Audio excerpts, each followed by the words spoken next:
The thundering echo of a slammed church door shattered the summer stillness of Cottonwood Springs, Arizona territory. 1878. As Josephine Richards stood frozen at the altar, white lace trailing behind her like the ghost of what should have been. The congregation gasped in unison as they witnessed the empty space where Walter Higgins should have stood. Josephine's fingers trembled against the bouquet of desert wildflowers, their fragrant blooms suddenly heavy as lead. "He ain't coming, Miss Richards," the preacher said quietly, his voice carrying through the stunned silence. Josephine felt her legs weakening beneath yards of satin and hope. Her mother's stifled sob from the front pew pierced through her like a bullet. 23 years of proper upbringing hadn't prepared her for public abandonment, for the weight of 100 eyes watching her heart break in real time. That's when she noticed him leaning against the back wall of the church. Preston Quinn hadn't planned on attending any wedding today. The tall cowboy with sun-weathered skin and eyes the color of a storm-washed sky had only stopped in to deliver a message to Father Collins. But something in the rigid desperation of the abandoned bride's posture called to him like a silent cry for help. Before he could think better of it, Preston strode down the aisle. The murmurs grew louder as his spurs clinked against the wooden floor. He removed his hat, revealing dark hair in need of a trim, and approached Josephine with the gentle caution one might use when approaching a spooked mare. "Miss," he said quietly, extending a calloused hand, "might I suggest we find somewhere less crowded?" Josephine stared at his outstretched hand, a perfect stranger offering escape when her world had just collapsed. She glanced at her mother's horrified expression, at the pitying faces of the townsfolk she'd known all her life. The tears threatening to spill would not happen here, not where Walter might hear of her weakness. With one decisive motion, Josephine placed her trembling hand in Preston's. "Lead the way, sir." Preston guided her past the altar, behind the pulpit, and through a small wooden door that led to the garden behind the church. The bright Arizona sun momentarily blinded Josephine as they stepped outside, away from the hushed whispers and shocked stares. Once outside, Josephine dropped Preston's hand and doubled over, gulping in air like she'd been drowning. The elaborate white dress suddenly felt like a cage of expectations and broken promises. "Easy now," Preston said, keeping a respectful distance. "Just breathe, Miss Richards."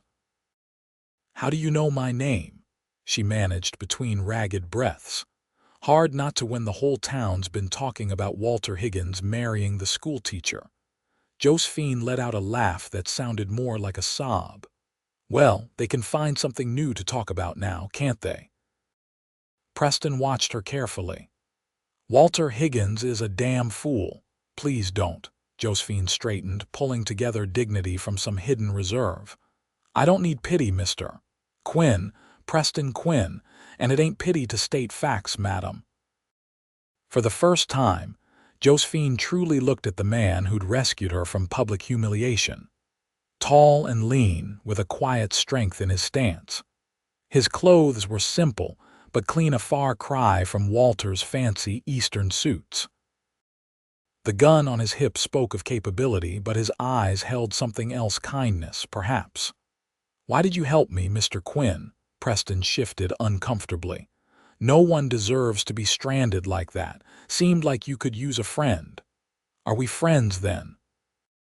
A hint of challenge entered her voice. "We could be," he replied simply. "Cottonwood Springs ain't exactly overflowing with options for either of us." A sound from the church door made Josephine stiffen. "I can't face them. Not yet."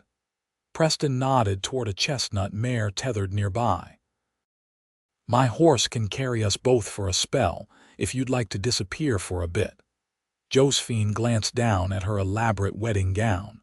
"I'm hardly dressed for horseback riding.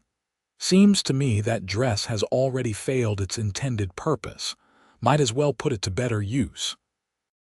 A small, genuine smile touched Josephine's lips for the first time that day. "You make a compelling argument, Mr. Quinn."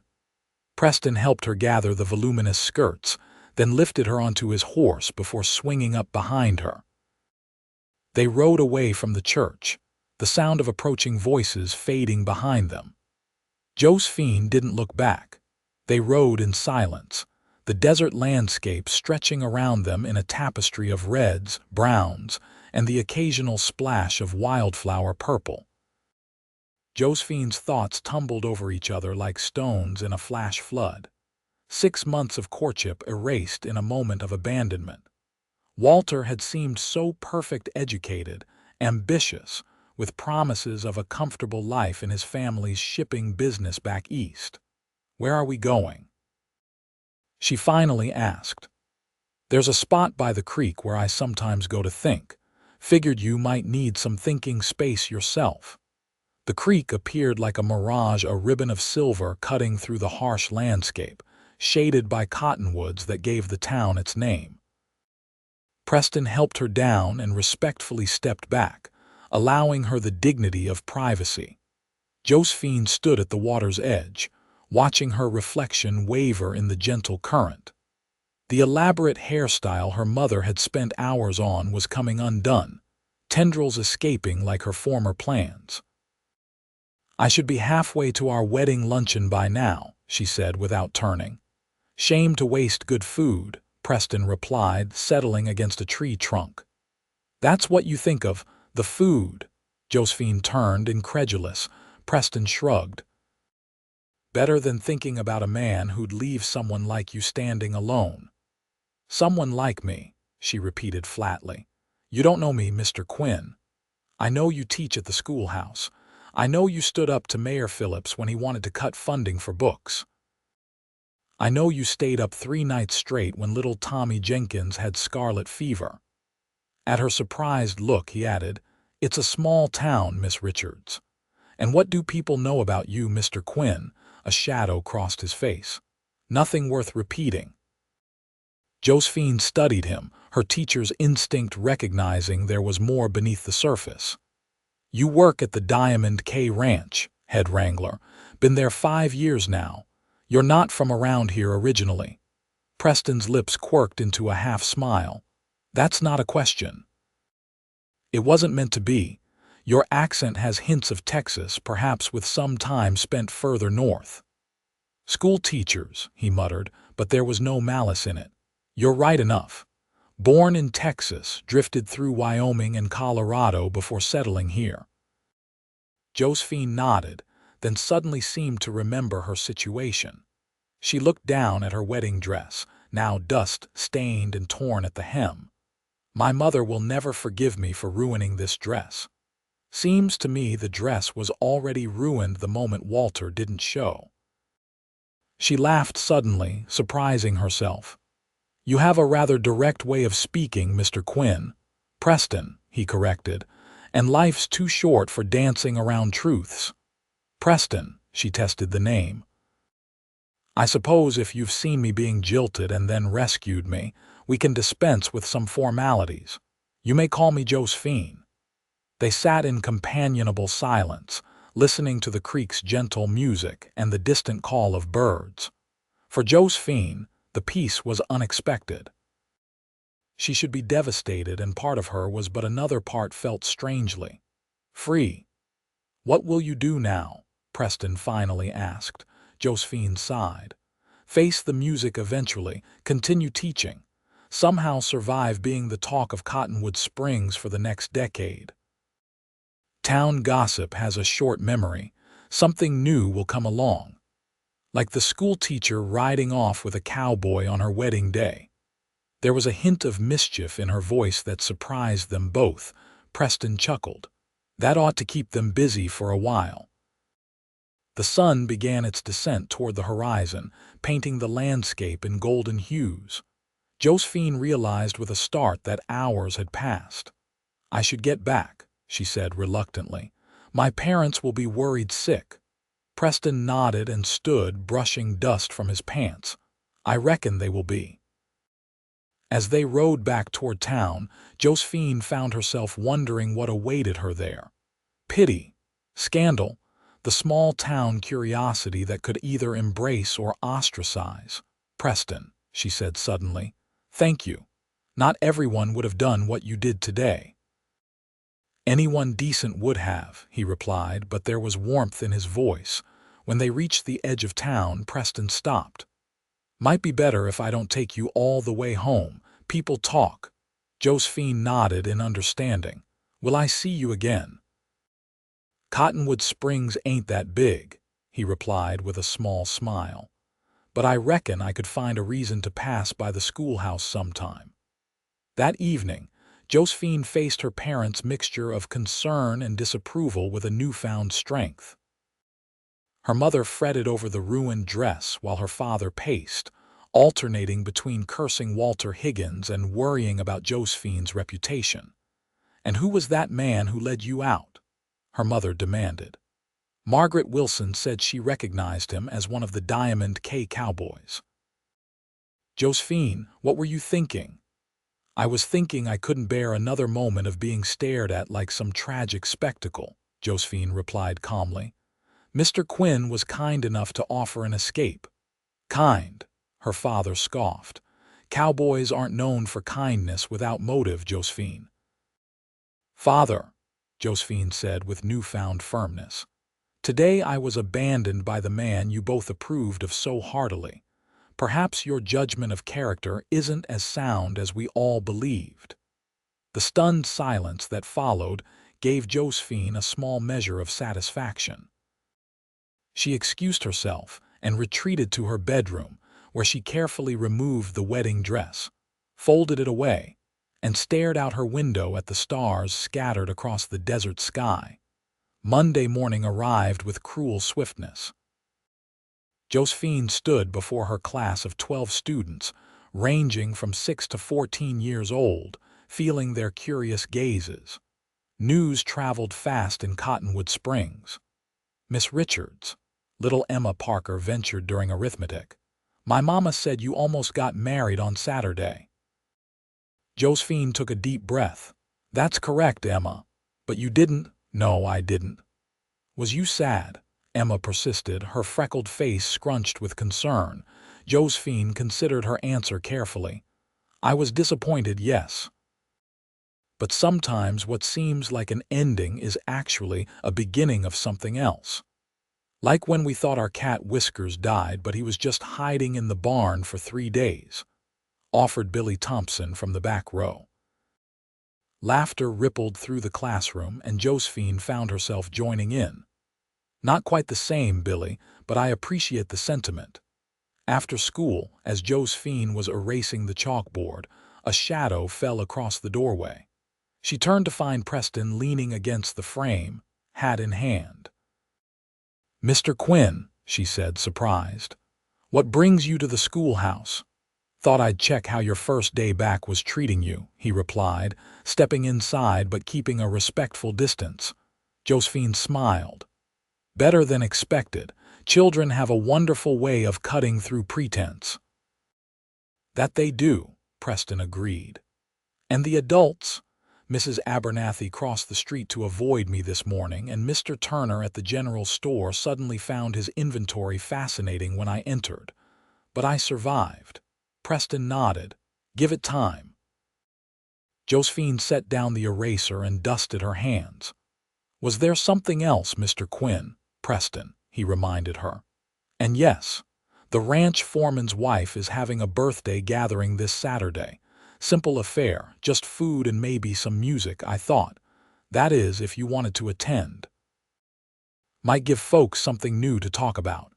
Josephine studied him, noting the slight tension in his shoulders. "Are you asking to court me, Preston Quinn?" "I reckon I am," he admitted, "though I understand if it's too soon." Josephine thought about Walter's empty promises and polished manners. Then she looked at Preston, straightforward, honest, and kind when she needed kindness most. "It is too soon," she agreed, watching his face fall slightly. "For most people, but I find I'm not much interested in what most people think anymore. Hope flickered in Preston's eyes. Is that a yes? It's a yes to Saturday, Josephine clarified. We can discuss courting after I've had a chance to know you better. Preston's smile transformed his face, revealing a dimple in his right cheek. I'll pick you up at 4 then. As he turned to leave, Josephine called after him, and Preston. Thank you again. For everything. He touched the brim of his hat in acknowledgement and disappeared into the afternoon sunlight. The days leading up to Saturday passed in a blur of teaching, avoiding pitying glances and fending off her mother's concerns about that cowboy. By the time Preston arrived at her parents' modest home, Josephine had weathered 3 arguments about propriety and reputation. It's far too soon after the incident, her mother insisted. People will talk. People are already talking, Mother, Josephine replied, adjusting the simple blue dress she'd chosen. At least this way I control the conversation. Preston arrived promptly at 4, looking decidedly uncomfortable on the Richards' front porch. He'd cleaned up remarkably well, his dark hair trimmed, his usual work clothes replaced by a clean shirt and vest. He'd even polished his boots. Mr. Richards subjected Preston to a thorough interrogation while Josephine's mother watched with thinly veiled disapproval. Preston answered each question directly, neither embellishing nor minimizing his background or prospects. 5 years at Diamond K speaks to your stability, Mr. Richards grudgingly admitted, but my daughter has just experienced a significant disappointment. Yes, sir, she has, Preston agreed. Which is why I intend to be nothing but honest with her from the start. Something in his straightforward manner seemed to reach Josephine's father. With a slight nod, he granted permission for the outing, though his stern expression suggested Preston should consider himself on probation. The ranch gathering turned out to be exactly what Josephine needed. Far enough from town to avoid the most gossiping tongues, yet lively enough to distract her from her recent humiliation. Mrs. Bennett, the foreman's wife, welcomed Josephine warmly, making no mention of the wedding that wasn't. Preston's never brought anyone to one of our gatherings before, she confided as they arranged food on long trestle tables. He keeps to himself mostly. We're just friends, Josephine explained, though the words felt insufficient somehow. Mrs. Bennett gave her a knowing smile. For now, perhaps. But I've known that boy 5 years, and I've never seen him look at anyone the way he looks at you. The evening unfolded in a tapestry of simple pleasures, good food, laughter, and music played on a fiddle and harmonica. Preston introduced Josephine to the ranch hands and their families, his quiet pride in her evident in every introduction. When the music started, Preston hesitated. I should warn you, I ain't much of a dancer. Josephine smiled. Then we'll learn together. Under the star-filled Arizona sky, they moved to the music. Preston was indeed no expert, but what he lacked in grace, he made up for in earnest effort. Josephine found herself laughing more genuinely than she had in months. As the evening deepened, Preston led her away from the gathering to a small rise overlooking the ranch. The sounds of music and merriment drifted up to them on the cool night air. Thank you for coming tonight, Preston said, his voice quiet beneath the vastness of the star-scattered sky. Thank you for inviting me, Josephine replied. It's been healing. Preston's hand found hers in the darkness, his calloused fingers gentle against her skin. Josephine, I need to tell you something about why I was at the church that day. Josephine turned to face him, suddenly apprehensive. Go on. I wasn't there by accident, he admitted. I'd been watching you for months, not in any improper way, he hastened to add. But whenever you'd come to town or when I'd see you with your students, there was something about you that. He trailed off, searching for words. That what? Josephine prompted. That made me wish I was a different sort of man, Preston finished. The kind that could properly court a lady like you. When I heard you were marrying Walter Higgins, I told myself to let it be. But that morning, I had this feeling I can't explain. Found myself at the church just as everything fell apart. Josephine absorbed his words, feeling their weight and honesty. Why are you telling me this now? Because I don't want secrets between us, even small ones. Because you deserve the truth always. In that moment, Josephine saw clearly the difference between Walter's polished charm and Preston's raw sincerity. One had been a performance, the other was as real as the ground beneath their feet. I think, she said slowly, that you are exactly the sort of man who should court a lady like me. The weeks that followed transformed Cottonwood Springs from a cage of judgment into a backdrop for unexpected joy.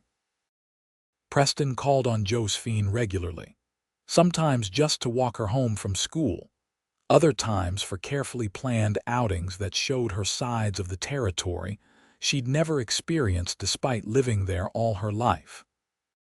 He took her to see ancient petroglyphs carved into red canyon walls, taught her to fish in the creek's deeper pools, and once, memorably, helped her students release a rehabilitated hawk back into the wild.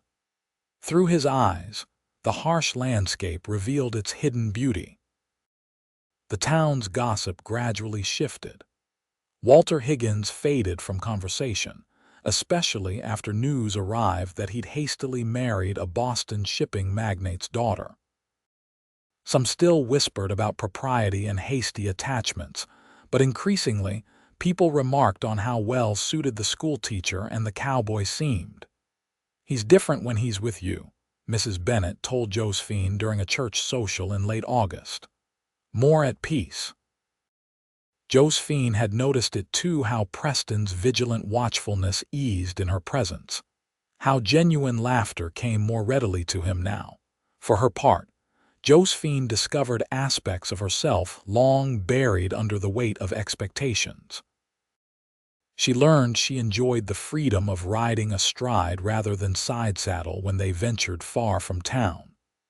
She found she had opinions, strong ones, about everything from territorial politics to the future of the West. Opinions Preston not only tolerated, but encouraged and debated thoughtfully. "You'd make a fine territorial representative," he remarked after one particularly spirited discussion about railroad regulations. Josephine laughed. "Women can't hold office, Preston." "Not yet," he conceded. "But times are changing, and you'd have my vote." By October, as cottonwood leaves turned gold along the creek, Preston and Josephine's courtship had become an established fact in Cottonwood Springs. Her parents had warmed to him considerably, especially after he helped her father repair their roof following a violent thunderstorm. One crisp evening, as they walked along the creek path that had become their favorite retreat, Preston seemed unusually quiet. Josephine had learned to give him space when he retreated into himself this way, knowing he would speak when ready. "I've been offered a partnership," he finally said as they reached their usual spot beneath the largest cottonwood. "At Diamond K. Old man Kincaid is getting on in years, wants someone to help manage things, eventually take over." Josephine's heart leapt. "Preston, that's wonderful." "You've earned his trust completely." Preston nodded, but tension remained in his shoulders. "It means I'd be staying in Cottonwood Springs, permanently." "I should hope so," Josephine replied, confused by his solemnity. Preston turned to face her, taking both her hands in his. "Josephine Richards, I need to ask you something important, and I need you to answer honestly without thinking of sparing my feelings." Josephine's breath caught. "All right. Are you still healing from what Walter did, or are you ready to consider a future with someone else? With me?" His voice held no pressure, only honest inquiry. Josephine considered the question carefully. The pain of public humiliation had faded to a distant memory, replaced by months of genuine connection with the man before her. "Walter Higgins feels like someone from another lifetime," she answered truthfully. When I think of my future now, I can only see it with you in it, Preston. Relief and joy transformed his features. From his pocket, he withdrew a small object and knelt before her. The ring was simple, a silver band with a single modest pearl, nothing like the ostentatious diamond Walter had given her. I can't offer you grand houses or fancy society, Preston said, his voice steady despite the emotion in his eyes. But I can promise you honesty, partnership, and a love that grows stronger every day. Will you marry me, Josephine? Tears welled in Josephine's eyes as past and present collided in perfect clarity. 6 months ago, she had stood before an altar with a man who had made promises he never intended to keep. Now she stood beneath a cottonwood tree with a man whose every promise was written in his actions, not just his words. Yes, she whispered, then louder. Yes, Preston Quinn, I will marry you. As he slipped the ring onto her finger, Josephine added with a smile, but I draw the line at getting married in that church again. Preston laughed, pulling her close. We could do it right here under this tree, just us, the preacher, and whoever else you want. That sounds perfect, Josephine murmured against his chest. Simple and true, like us. Their wedding took place on a bright November day beside the creek. Cottonwood Springs turned out in full support, the abandoned bride and her cowboy rescuer having become the town's favorite love story. Even Josephine's mother admitted that the outdoor ceremony held a charm no church could match. Josephine wore a simple dress of deep blue, the color of your eyes, she told Preston, and carried the same desert wildflowers she'd held that fateful day in June. But everything else was different. The man waiting for her arrived early, his steady gaze never leaving her as she approached.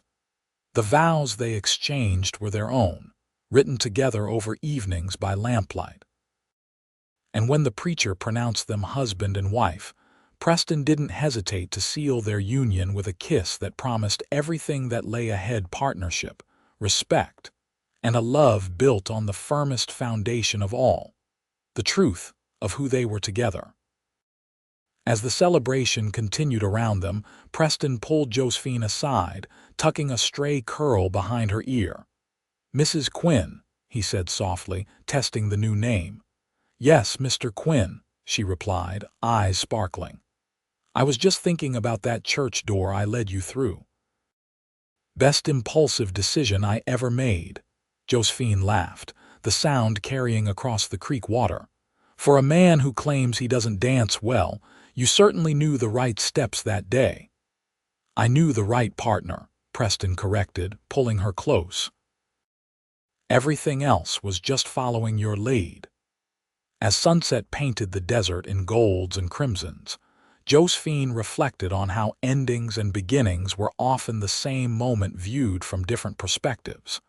Being left at the altar had felt like the end of everything. But that open church door and the hand that had reached for hers had been the beginning she never knew she needed. 5 years later, as Preston and Josephine Quinn stood on the porch of their ranch house built on land that was once part of Diamond K, but now bore their own brand, watching their twin 3-year-olds chase fireflies in the gathering dusk, Josephine felt the familiar warmth of her husband's arm around her shoulders. "Any regrets?" Preston asked, a ritual question they'd shared on countless evenings. Josephine leaned into him, watching their daughter Emma attempt to instruct her brother James on the proper technique for capturing the glowing insects without harm, a schoolteacher in the making.